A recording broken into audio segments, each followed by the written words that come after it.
এই যে দেখছেন আমার হাতে, এটা কার গেঞ্জি জানেন? আমার ছেলের গেঞ্জি। এই যে আরেকটা কাউসারের জন্য এগুলো আসলে পছন্দ হয়েছে, এত পছন্দ হয়েছে আমরা কিন্তু দামাদামি কইরা বাইরে হয়ে গেছিলাম গা। যাওয়ার পর আমি আবার যা নয়ন কইতাছি না আমার অনেক পছন্দ হয়েছে, এগুলাই নেওয়া লাগবে।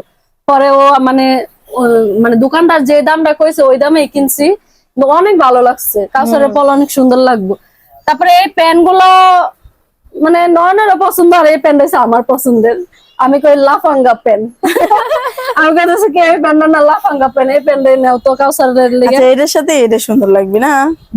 দুটার সাথে হ্যাঁ, এটার সাথে এটা পরলে ভালো লাগবে, আর এটার সাথে ওটা পরলে সুন্দর লাগবে। তাহলে আপনারা মানে এই জামা কাপড় গুলো যখন পরাবো না, পরে ভিডিও করবো দেখবেন সবাই। এটা তো আর হচ্ছে না ধরো। আর ওরে একটু জুতা নরমালি কিনা দিচ্ছি, কারণ ওরে জুতা কিনা দিয়ে লাভ নাই, ও জুতা নষ্ট করে অনেক। আর জুতা রেখে আমরা ওর জুতার নিচের বালু আছে না ওইগুলো খায়, এটা সিক্রেট করে দিলাম। ও বাচ্চা মানুষ তো, তো আর বুঝে না, জুতা নিয়ে এমন করে মুহে নিয়ে